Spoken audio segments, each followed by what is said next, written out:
What up, D&E fam? Yeah, this is the stripped down version, but this is real life right here. I am currently working on the DJ Rice interview. If I was to pick one word, engaging.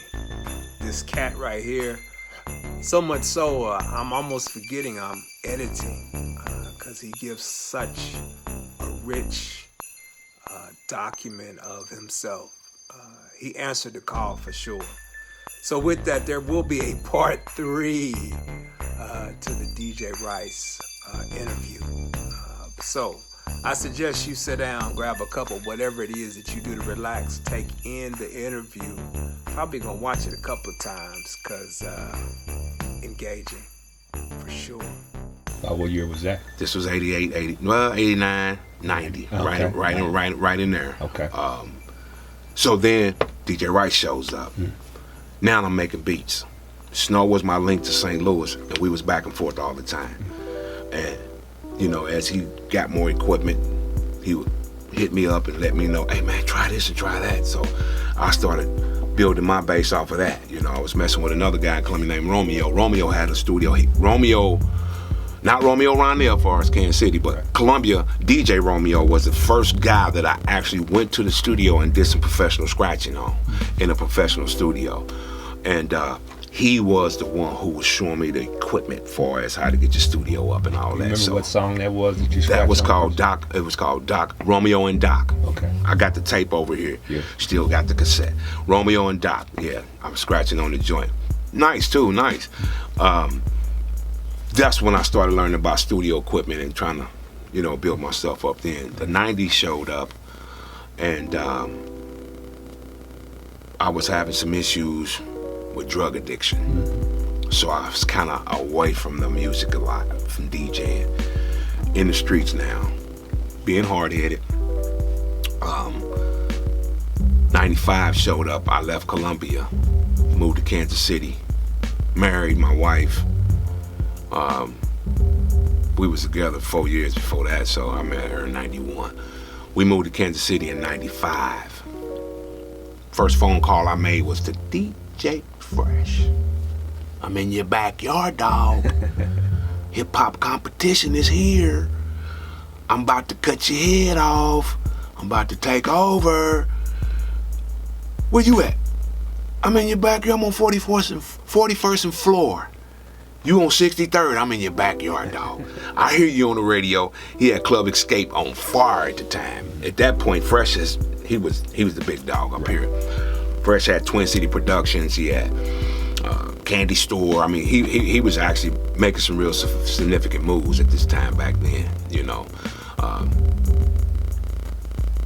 I came up knowing in hip-hop, whoever the big dog is, you gotta go get the big dog. Knock him off his square in order for you to be the big dog. So I called him and we was gonna set it up, and he straight up told me, he said, hey man, we can do that, that's nothing. But you good, I'm good. Let me show you how to eat up here, man. Let me show you how to get to the business. Let me show you how to get to the money, man. Matter of fact, come on over here tonight. And I love that man for that. Mm-hmm. I love him to death for that. And he's been a true brother. I went to prison, he was there. You want to talk more about the cage, or just leave it right there? Well, I can speak about it because I had to go sit in it. Okay. I left the streets in 98, summer 98, June. You know, out here doing what I wasn't supposed to be doing. Gotcha. You know, trying to hustle. You know, trying to you know, slick it out. You know, and got caught up in a situation where cost me 5 years of my life. You know, and people mean that. When they say come sit down, they mean that. Right. And it's a whole different world unbeknownst to you all at once. Because when them gates close, that's the eeriest sound in life. Wow. And if you ain't never experienced that, don't. Right. If you have, you know what I'm talking about. Because you don't go home. Right. See what I'm saying? And this world is totally different than the world you just come from, which is the streets. It's a whole plethora of different life. And you've got nothing but men you dealing with every day. And when you around men every day, it's weird because guess what you see? Women. You start seeing guys act like girls, bitches, and all that, which forces you to stand on how you and who you are, and your stance will be tested and tried throughout your time, and however you test it and try it is how you gonna live, you know. And some guys coming there with their chest out, and you know, like they used to be in the streets because they had that weapon in their hand. It's a different story when that weapon ain't in your hand no more. See, it ain't these no more. It's this. And some guys don't know how to use this because they had that, you know. In there is this. So, yeah, that 5 years I had on the table, I did 2 years on that 5 and got a chance to come home. Yeah. But was locked up with guys that were never coming home. And to be able to see the mentality and how they were thinking and the way they were living, and it was just crazy because I had to damn near ride with it too, because I'm really not telling them I'm going home, because I know that's kind of, it's agitating to them to know, you going home? I ain't never going home. I fell in love with hip hop way back when I was 14. Beautiful. And what year was that? That was 82. Beautiful. 14 years old. Y'all have figured out my age. But 14. That's wisdom. Mixtapes, which what sparked the whole movement for me. But prior to that, it was leaving Kansas City in the 8th grade, moving to Columbia, Missouri. When I lived in Kansas City, every morning we woke up listening to KPRS. Dale Rice, big ups, that's my cousin. Hot 103 Jams, this is Dale Rice. So I already had some of that. When we moved to Columbia, wasn't no radio station, no music, and that was kind of hard, because now I'm in the country, which really wasn't, but just a smaller city that didn't have the same things in the city Kansas City had. No radio, you know, wasn't no music. So I went and got a little jam box and took the wire off the antenna and hooked it up to a big old antenna on top of the roof, which allowed me to pick up Kansas City radio station and St. Louis radio station, because we sat in the middle. Right. It was Magic 108, V100, Alton, Illinois. I was even able to pick that up. Beautiful. My little jam box also allowed me to record on the cassette. Right. So I ended up getting a little receiver, a RCA receiver, and I used to put it on phono and radio in the middle, which allowed me to have a radio, and now I can do the turntable. And on outside of that, I plugged it up to a cassette deck recorder, which was a JVC at the time. So now I got this playing, and I got a turntable, and it all captured over here on this cassette. That started the journey. I started watching American Bandstand, and I looked on there one day. It's like that, and that's the way it is. Blam, blam. When I seen him going blam, blam, blew my mind. Turntable. Right. Thus started me to scratching. Back then we used to call it whooping scratching, because all we could do then was whoop, whoop, whoop, whoop, whoop, whoop, whoop.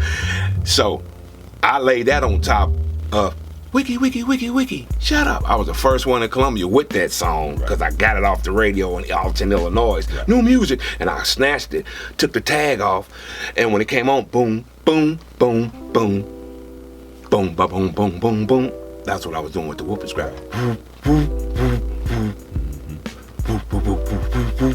And took that tape down in the neighborhood, set it down in the projects where everybody hanging out, playing ball, shooting dice, push play.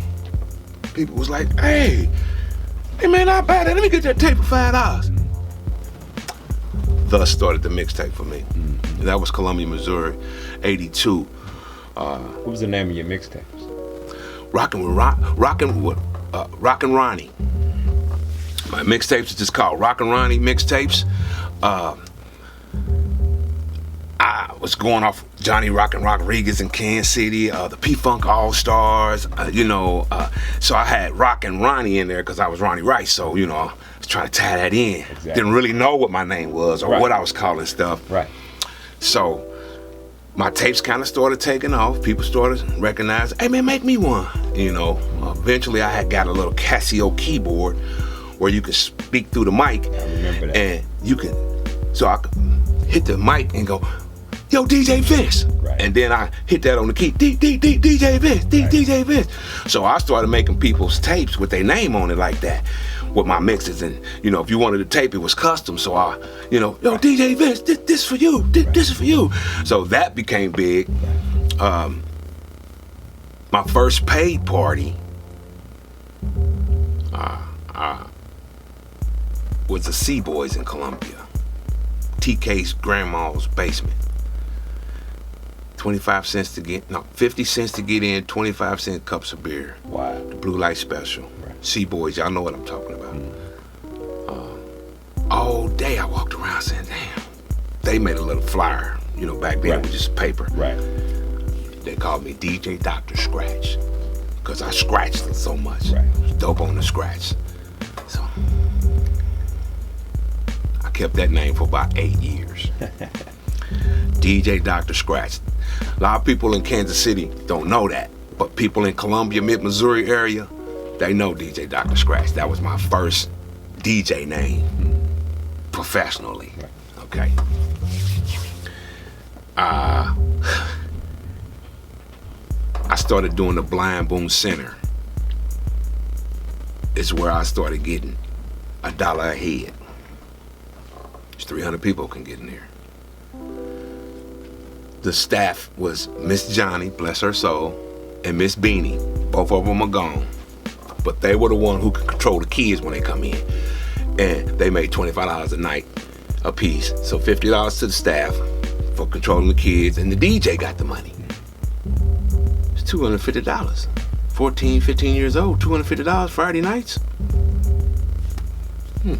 Then I started putting that back into the equipment. I got my first Gemini mixer. Well, it was RCA at first. The push button. Right. Wasn't no toggles then. You just push it over to that line, back to this line. Had a little fader on it. That was huge back then because now you can go from one side to the other with the fader. Right. Instead of in the middle of the receiver with the phone. Exactly. It was way more control now. So my mixer started getting better. I ended up getting some techniques, but they wasn't 1200s. They was 234s. So belt drive. Yeah, belt driven. Way back there. Yes, sir. Putting nipples on it, and quarter tape it to hold the needle, and it still jumps. Right. So all that, Blind Boom Center was one of the ways I was starting to invest my money because I was making it enough to get equipment, get more equipment. After a few years of that, I was pretty much a household name in Columbia. Why do I love hip hop so much? It's like your first kiss. She's been my girlfriend since I met her. I met her at 14, and it had sparked something that I didn't even know what it was going to be. And at the time, you don't know. But I knew I liked it. It made me become creative. It gave me life. It made me, it drove me to be excited about how to create something out of nothing. And I was watching other artists and mimicking, trying to be like, well, damn, if they can do it, I can do it. It was a driving force for me to, try to get to the masses because I knew I was competitive enough to be there. I was just in the wrong market. And that is what started my love. But the creativity I've came with and the styles and the things that I've learned along the way, the craft that I didn't put into it, that made me even love it more because people started respecting and started noticing and saying, hey, that dude. So then it drove me, and it drove me to a whole company now, What's the name of the company? The company's Drop Down Entertainment. And it's an umbrella up underneath that with Rice Tracks Productions. We got Drop Down Studios. We got Drop Down Mobile DJ Services. Drop Down. How'd that name come about? Me and my brother we started it first back in 95. We was just throwing stuff in the air, and he had dropped a record, and thus drop, and we put it down, and we in your town. Drop down. That's how I kicked in. So my logo was a record falling and crushing drop down. So that's how Drop Down started. Me and him started it first. We bought a keyboard. You know, I already was doing the DJ thing. So that kicked in Drop Down. Then we made it incorporated so that anything, clothing, anything that came up under it, we still could keep the name. Which my publishing company came along as D-Down Productions because we couldn't use Drop Down, it was already used.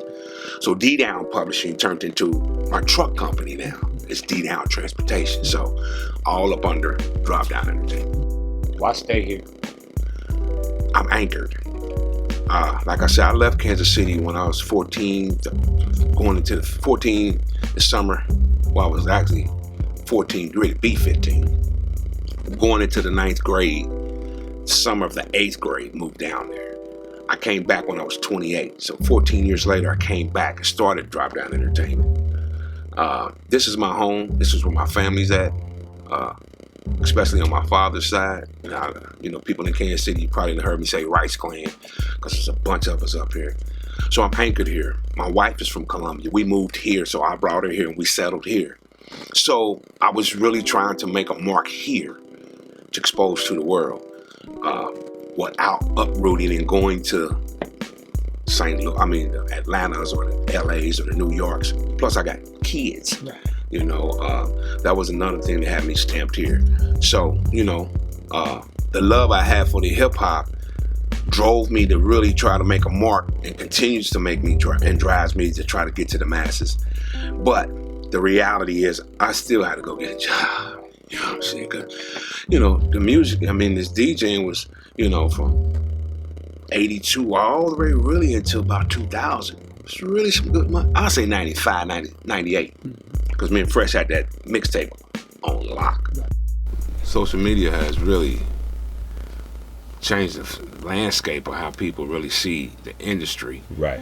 You know, sometimes a picture can mean something that it ain't. That is true. You know, and then that thriving off the likes. Right. And, you know, I'm active or, you know, just because you see me means that I'm doing something. Right.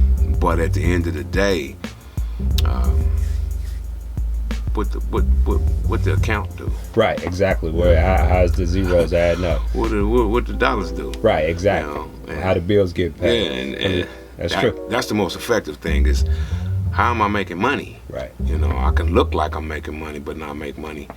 And you can only play that game for so long, especially if you grown man out there doing grown things. Right. House, car, crib. They don't care about the party got canceled or, you know, the client didn't show up. Right. Where that mortgage payment at? Yeah. Where that car payment at? You ain't got it? Right. Oh, okay, well, let me get that car. Right, exactly. Let me cut the lights off. Right, you know and now you can't get to the gig now. You ain't gonna get to the gig. Right.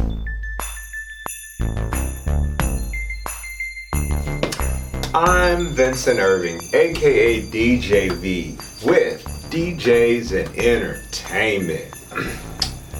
What up, V? Hey, V. Yeah, it's me. Don't look so bewildered, man. How do you think we get all this work done? Remember, you dozed off last night. Woke up, playlist, done. I thought I finished that last night. Yes, we did.